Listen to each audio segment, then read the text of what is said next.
Funding for the production of Public Square provided by the W.K. Kellogg Foundation, working to improve the lives of vulnerable children. This program is part of American Graduate. Let's make it happen.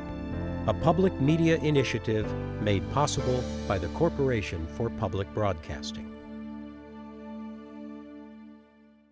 I think we're in a catch-22 amongst policymakers and on the ground.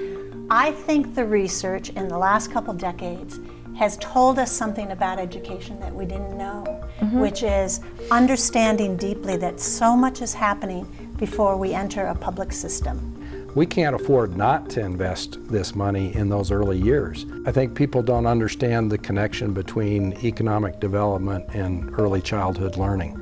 The needs are so great because while we're not putting the money here for early childhood, we are paying it in dropouts, teen pregnancy, incarceration, all these social ills that we could be saving money.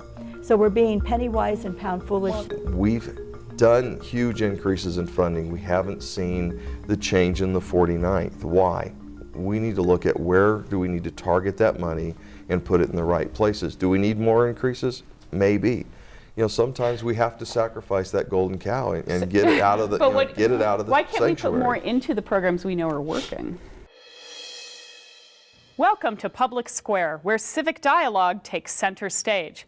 It's hard for me to understand what's the obstacle for gaining the public will, because I think there is consensus in our state that early learning and investing differently has to happen. We continue our in-depth discussion on how to improve child well-being in New Mexico with a look at the impact of early learning. Numerous studies indicate there are many long-term positive effects on children who attend quality preschool or pre-kindergarten programs. Those include gains in achievement and social emotional development, less grade repetition and special education, and increased high school graduation rates. New Mexico was ranked 25th in access to pre-kindergarten programs by the National Institute for Early Education Research, and nationwide, New Mexico has been one of the most aggressive states in boosting funding for early childhood programs. But advocates say there are still big gaps, with a little over half of eligible kids here who are not in pre-kindergarten or preschool programs. Will they fall behind and stay behind? And can early childhood education improve the well-being of New Mexico's children? We'll speak with parents whose children are in pre-K or preschool, as well as school principals, advocates, and people who run early learning programs. Then we'll speak with Senators Linda Lopez and Craig Brandt, Jamie Jacobson, who supervises early childhood programs at Albuquerque Public Schools, and Patrick Dee of U.S. Bank, who is working to involve the business community in early learning programs. Before we start, here's more information on our topic. Oh yeah, go Mason, go Mason, go Mason. In early childhood education, the main job of the child is to come to school ready to play every day. And through that play, the child will pick up different aspects of our world. They'll pick up spatial awareness, they'll pick up early physics and learning about gravity. They're gonna, most of all, pick up the social, emotional aspects of the classroom and having to follow a routine that maybe they don't want to pick up right now, but they still need to do it because it's what we do in our classroom. If you're listening, please put your fingers in the sky. If you are going to put your eyes on me, please put your other hand in the sky. Now, if you are going to be a respectful listener and listen to what we have to learn today about eyeballs, please put your hands in your lap. And they also have to figure out how to negotiate and problem solve with their friends. And these are all aspects of social emotional that they're going to have in order to go to kindergarten and to be ready to learn. When there's not very much light, your eye gets bigger, your pupil gets big.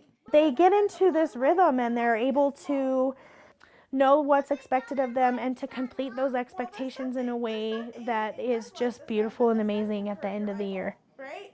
So, did your mommy and daddy's... In early education, one of the most positive things that we can do for the families and the kiddos is identify any special needs or any developmental delays that we see in the small children. If we can identify it early and get them supports, by the time they get into 1st and 2nd grade, they don't need them anymore. They don't need those supports.